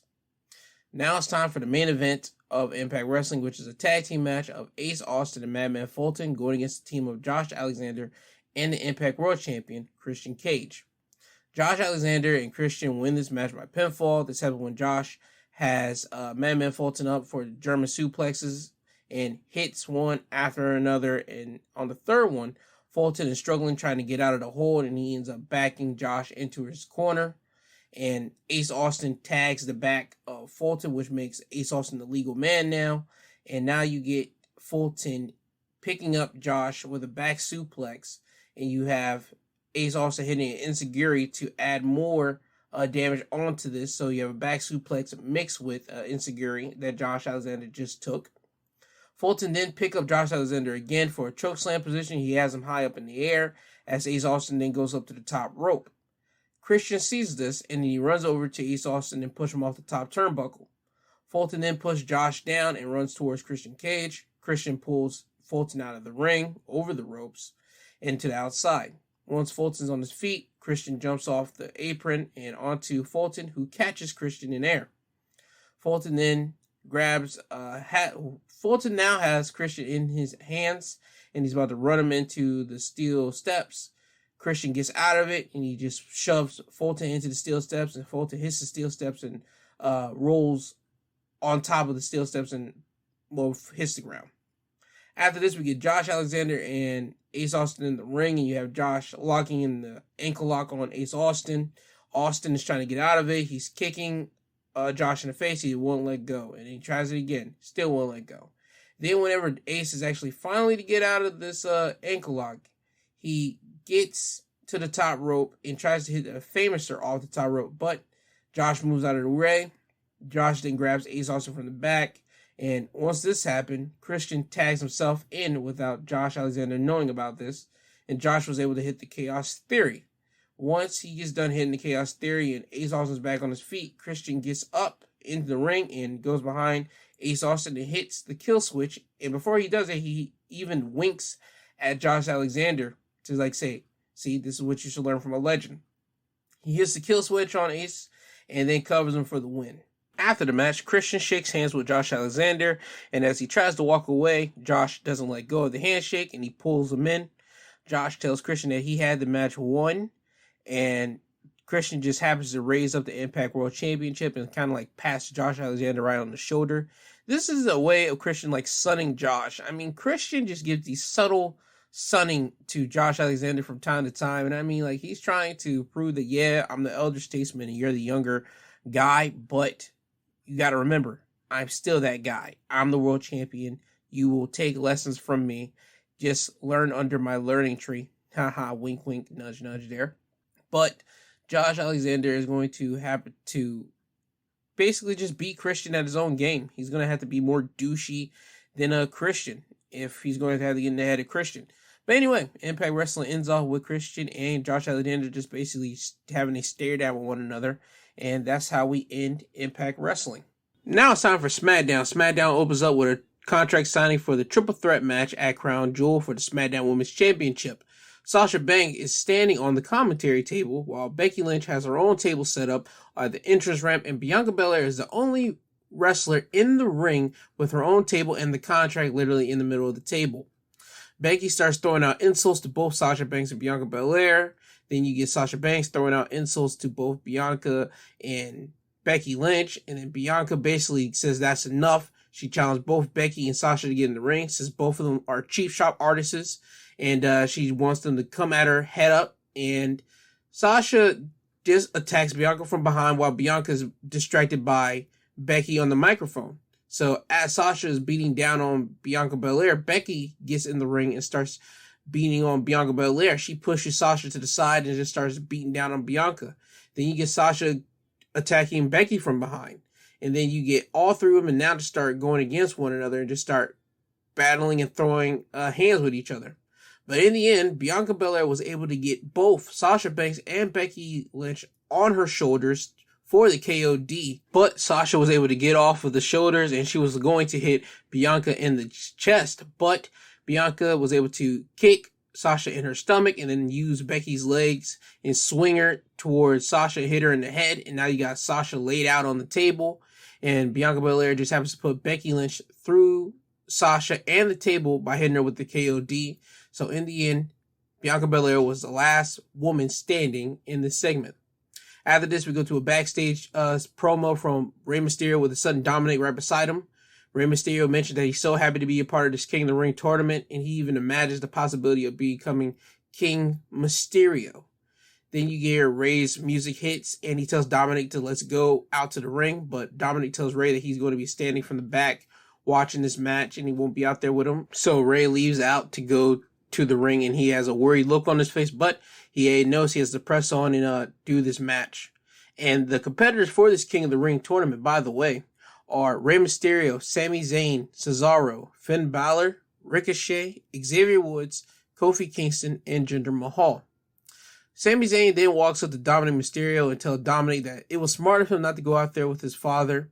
And he mentions to Dominic how Rey doesn't treat Dom like a man, but instead treats him like a little boy. And before Sami goes out there to wrestle Rey Mysterio, he tells Dominic that in his eyes, he thinks he's better than his father is. And you can see the glimmer on Dominic's face is like bright, like, wow, you really think that. And this is another way of Sami Zayn is playing mind games with the Mysterio family. But we shall see how far along Sami Zayn gets in this whole crusade of trying to turn Dominic against his father. Now it's time for the King of the Ring quarterfinals match between Rey Mysterio and Sami Zayn. I gotta admit, this was a good match between Sami Zayn and Rey Mysterio. I mean, you had Sami Zayn was able to hang with Rey Mysterio. Not that Sami Zayn couldn't hang, but Rey Mysterio is a older gentleman and he still was able to move around. So I think I should have said that Rey Mysterio was able to hang with Sami Zayn and still pull off all the Lucha Libre moves that he has been doing for mad many years. I would suggest you watch this. I will say this is like a match of the night for SmackDown, definitely. Dominic does come out to the ring and watch this match later in the match, because whenever Sami Zayn throws Rey into like the ring post, Rey Mysterio takes a nasty hit to the ring post, and it may even have me as a viewer just watching, and I was like, by God, if I was Dominic, I would go down there and check on my father, and that's exactly what happened. In the end, Sami Zayn does end up winning the match and advancing in the tournament by pinfall. This happens when Sami takes off the top turnbuckle pad that's there, and he throws it to the outside of the ring. Dominic, who's on the outside of the ring, grabs the top turnbuckle pad and goes to that turnbuckle and try to put the pad right back on. And you get Sami Zayn yelling at Dominic, and you get the referee telling Dominic to get down off the apron. This distraction allows Rey Mysterio to get to the top rope and jump off of it and land on Sami Zayn. And Rey then looks at his son Dominic and tells him to get down. And then Dominic's trying to explain to his father that he was just trying to put the turnbuckle pad back on.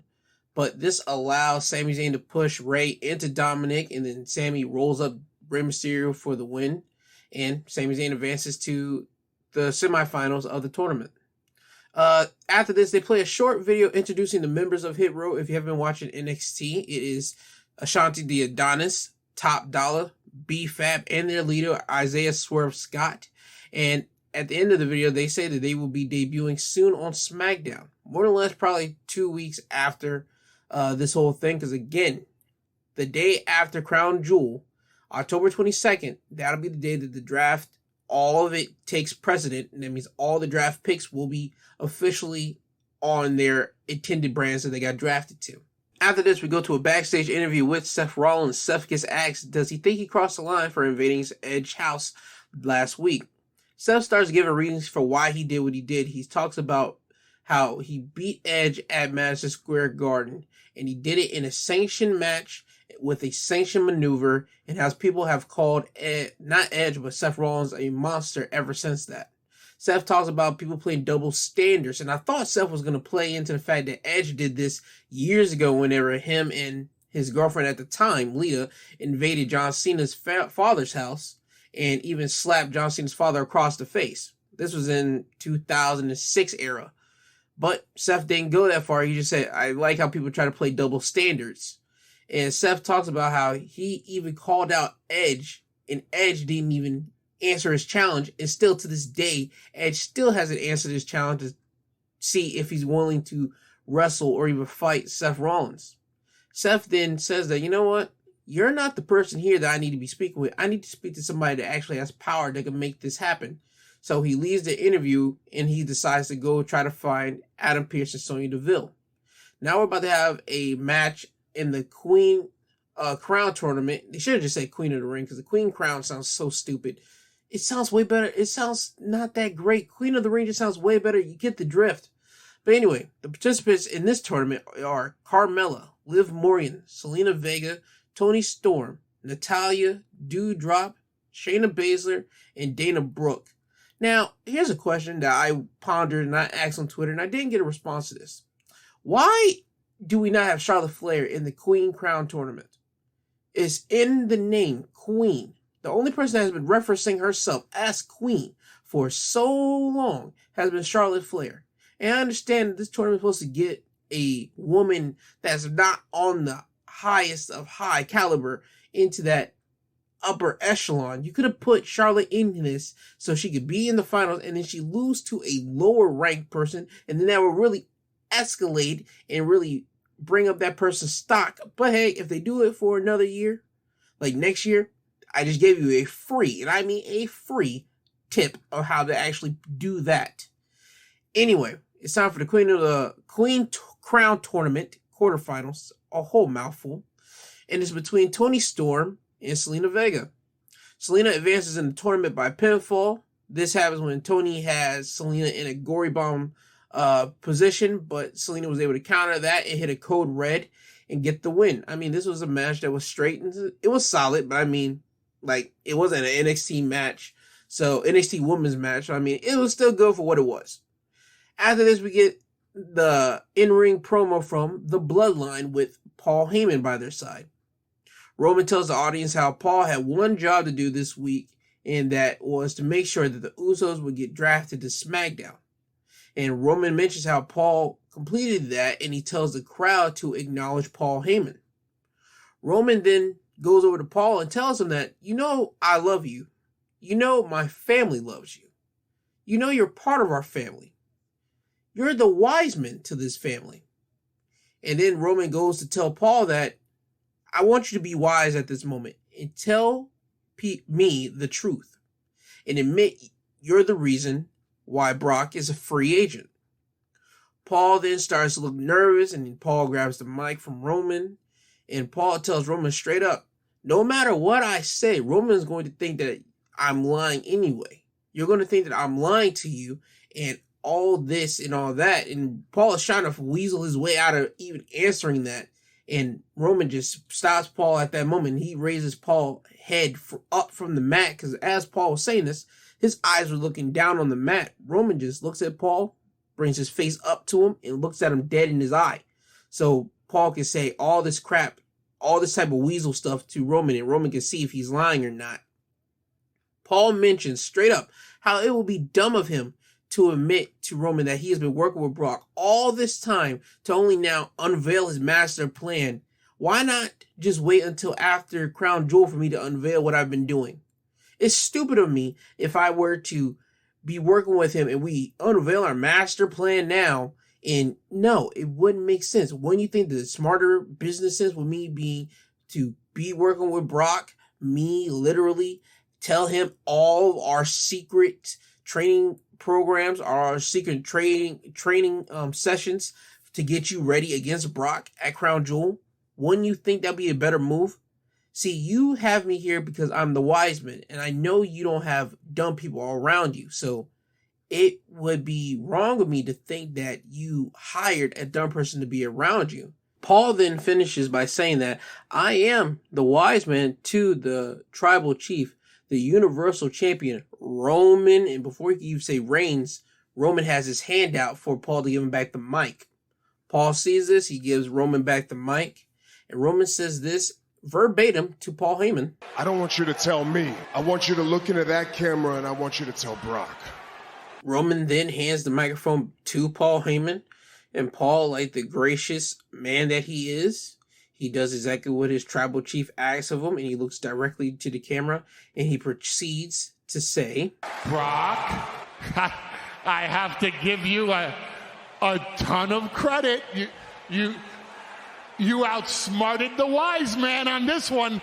Brock Lesnar has met his match, and his match's name is Roman Reigns. And you will learn at Crown Jewel one thing: the winner and still reigning, defending, undisputed, uncontroverted WWE Universal Heavyweight Champion, the Tribal Chief, Roman Reigns. And that's not just a prediction, Brock Lesnar.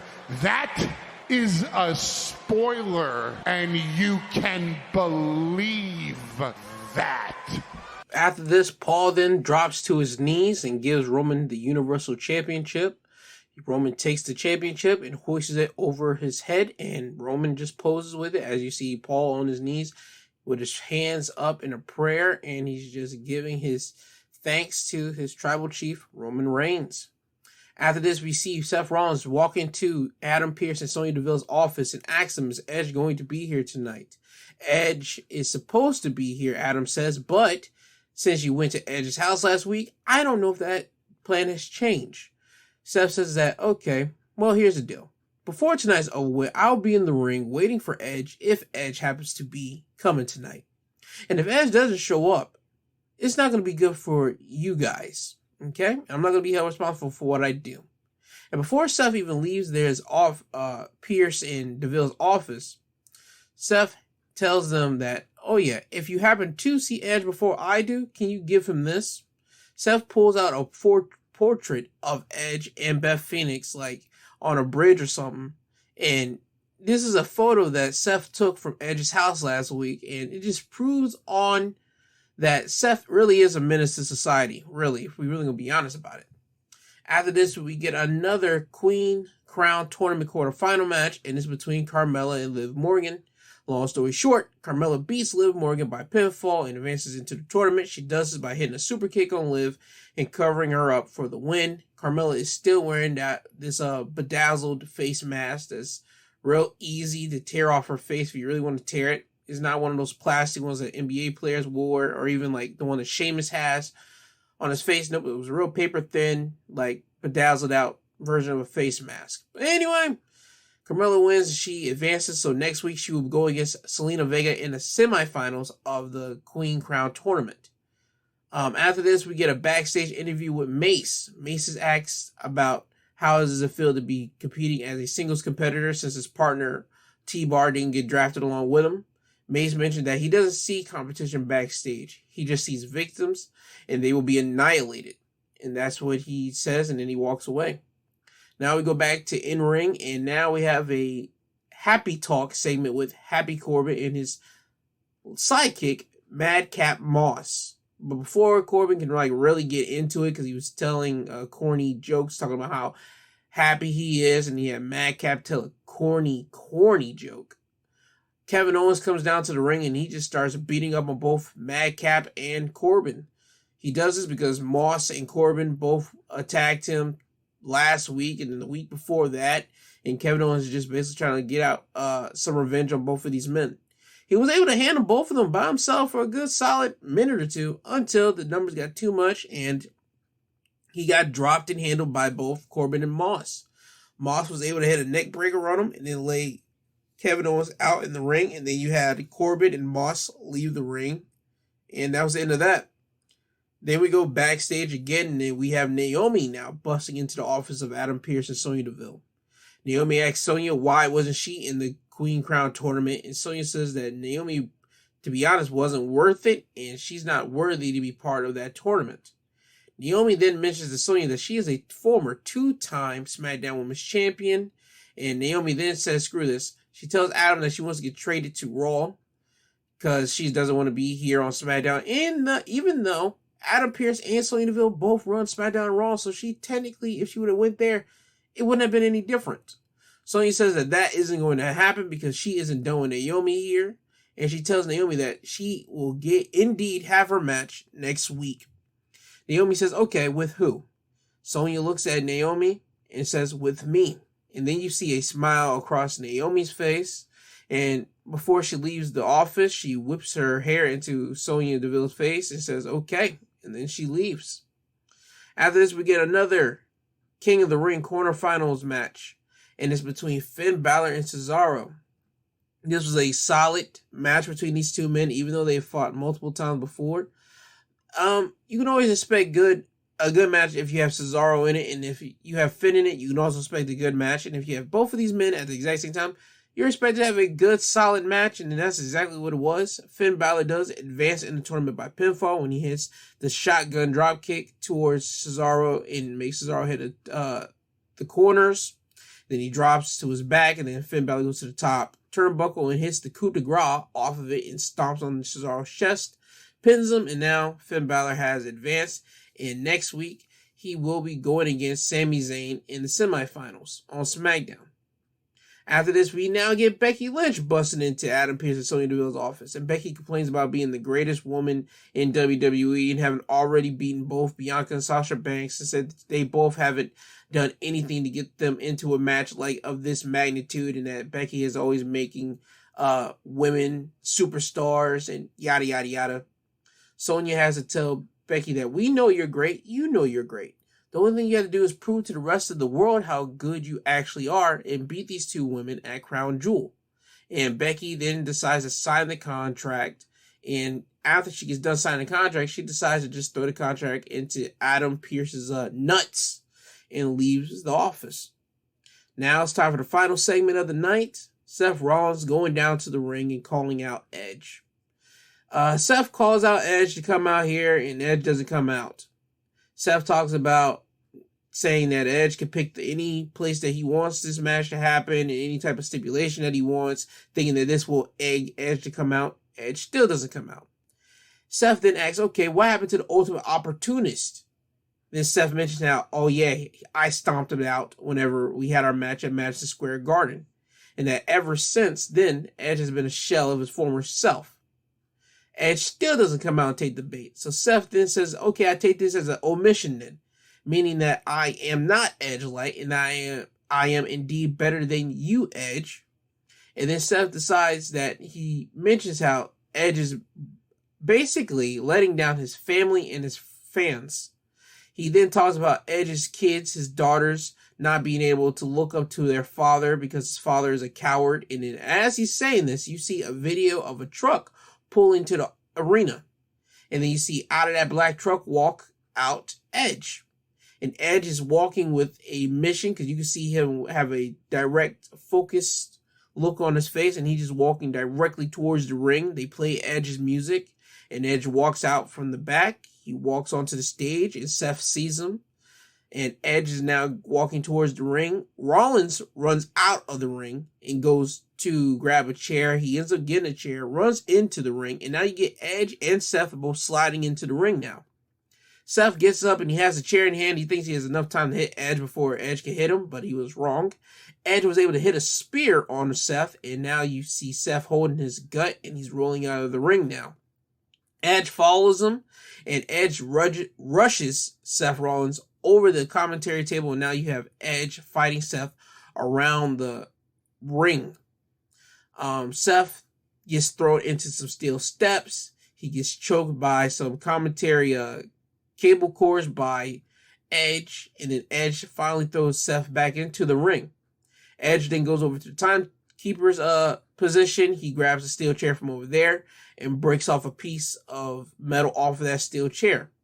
Once Edge gets in the ring, he tries to lock in the crossface with the metal piece on Seth, but Seth was able to get out of it because Seth elbows Edge in the face and rolls out of the ring. Edge then grabs a mic and he tells Rollins, You, me, Hell in a Cell. Smackdown ends with Rollins on the entrance ramp looking petrified after hearing Edge wants a Hell in a Cell match with him. And Rollins has a look of, maybe I probably crossed Edge a little too far, so now Rollins is going to have to deal with this, while Edge is looking at Rollins, waiting to tear his head off his shoulder. So we're just going to have to see how this actually ends. When's the Hell in a Cell match going to happen? Probably at the next pay-per-view, not Crown Jewel, but the one after that, or probably be on a special edition of SmackDown.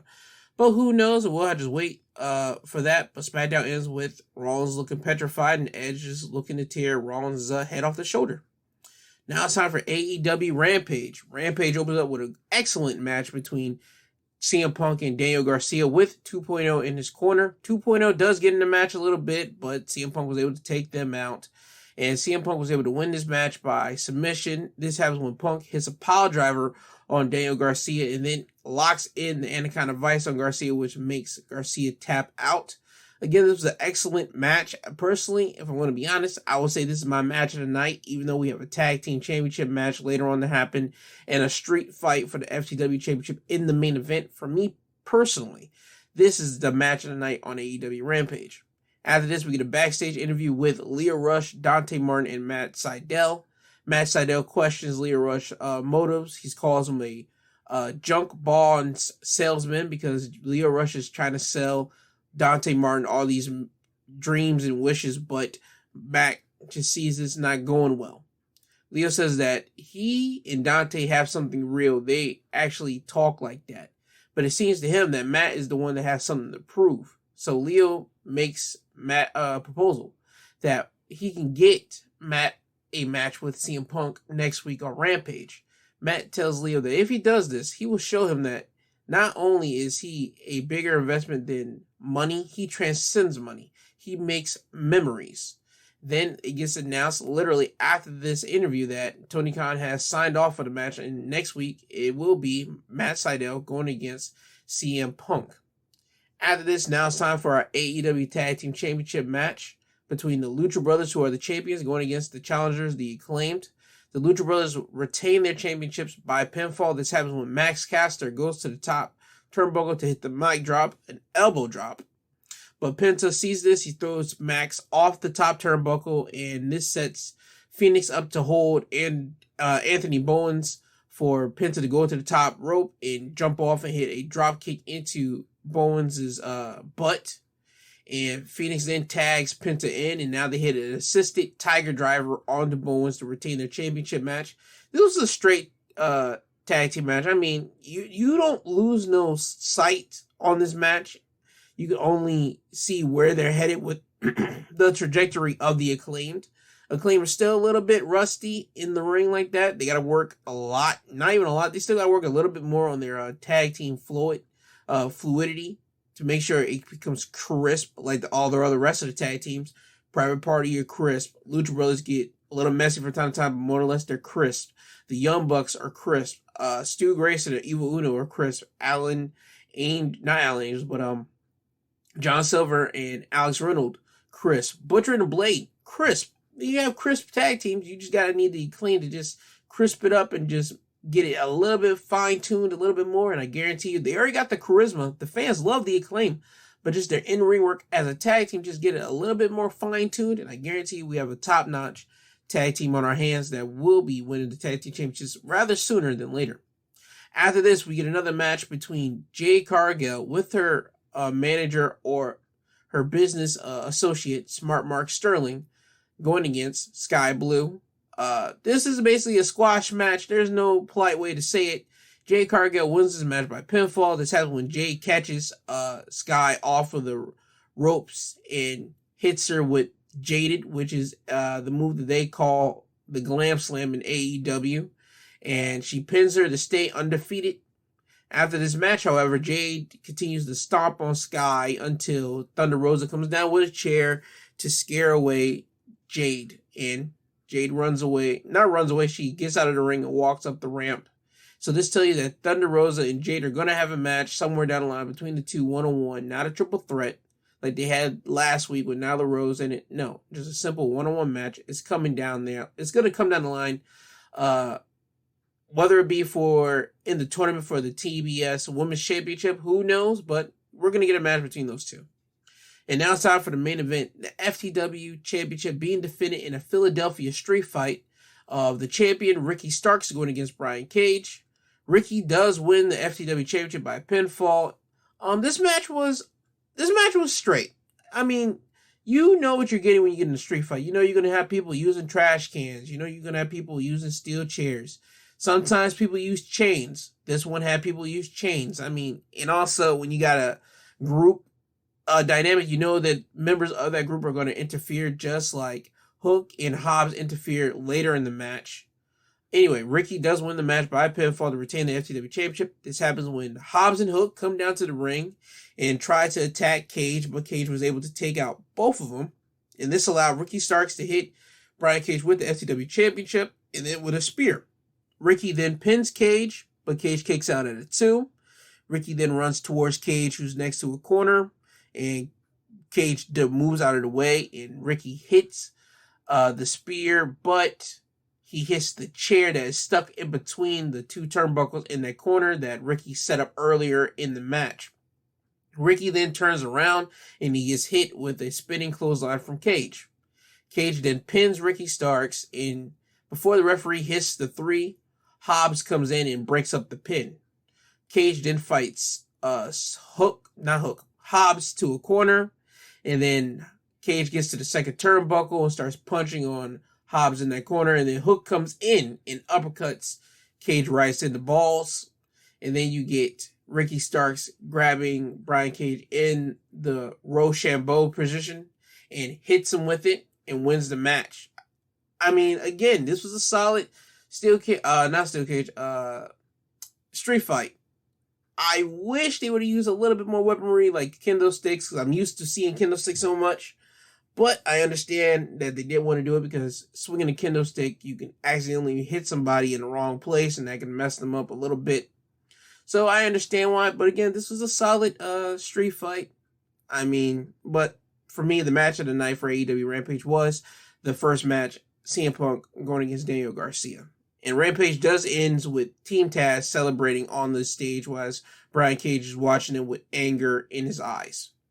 And that has been your wrestling highlights of the week. Oh yeah, before I do leave off this thing, Bobby Fish did get a contract with AEW, so he is a part of AEW. Again, AEW keeps on building up their roster.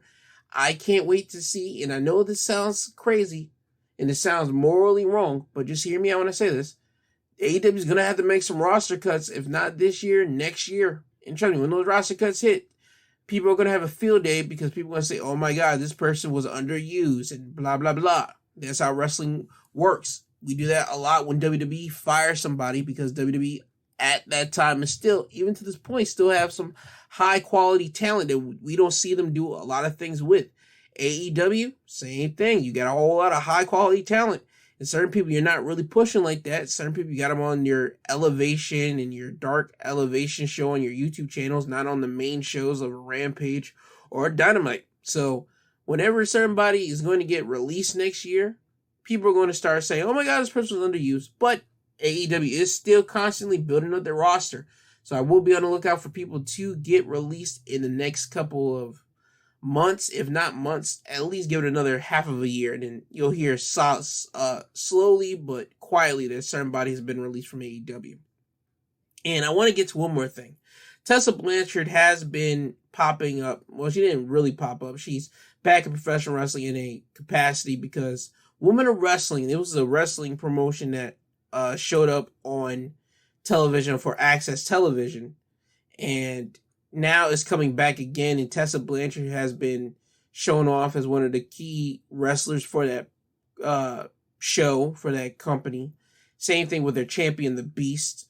And they have a executive producer now that wrestling fans have been clamoring to see if she's going to come back in the wrestling world, and it's AJ Lee formerly known as AJ Lee, but AJ Mendez of professional wrestling fame, but she's more known as AJ Lee. She's the wife of CM Punk.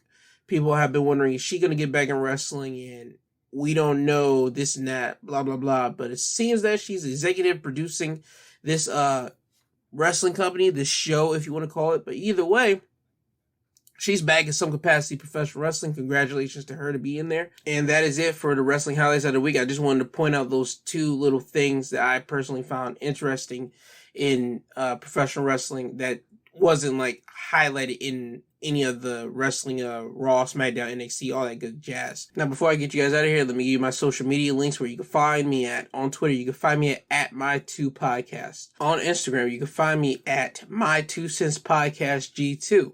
And if you want to email me, because again, this is still something that I want people to do. I want somebody to email me if you have some type of mental health issue, if you need somebody to talk to, if you think you can't talk to anybody, and you need somebody just to be a sounding wall, or if you want to have a conversation with just a stranger that you just need somebody to talk to, I am here. If you feel that nobody is around you that could understand what you're talking about, trust me, you have somebody to talk to. You have me here.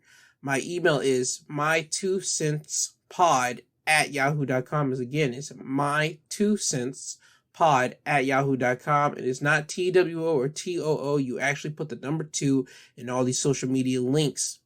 Again, I want people to email me if they're having a bad day, if they feel that nobody is listening to them, if they feel that they're alone in this world. Trust me, you're not alone. People are here. Trust me. Even if you think that nobody's here listening to you, believe me, people are willing to listen to you at your time of needs. My email is always open. Please email me if you feel like transitioning out of this earth, because trust me, you don't need to transition out of here voluntarily. You only get out of here whenever it's deemed time by either your body taking you away or some other nefarious act, but not of your own hands, if you get my drift. Again, please email me if you feel any type of way, please. Again, this has been my wrestling highlights of the week. You can catch future and past episodes on Podbean, Apple Podcasts, Google Podcasts, Amazon Music, and Audible. And Sunday, I have a special announcement to make about something that's coming out this week. And I would like you to listen to it if you want to. But if you don't want to miss the announcement, I would suggest you check out my Sunday episode. But if you don't check it out, hey, that's perfectly fine and cool and dandy. You'll hear about it next Saturday. Or if you go to my social media links on this upcoming week, I will give you updates on what it is. But anyway, this has been Wrestling Highlights of the Week presented by G2. I am Ben G2. I am him, and he is I. I love you all. This isn't goodbye. This is until you hear this sweet sounding voice again. And remember, I do love you all, and I want everybody to have a great Saturday. And I hope that you do tune in tomorrow to listen to my Sunday episode. But if not, hey, it's perfectly acceptable, and you'll hear from me again on Saturday for another Wrestling Highlights of the Week. And again, remember, I do love you all, and this isn't goodbye. This is until you hear from the sweet sounding voice again. And Kanye, can you please take him home? I'm tired, you tired, Jesus wept.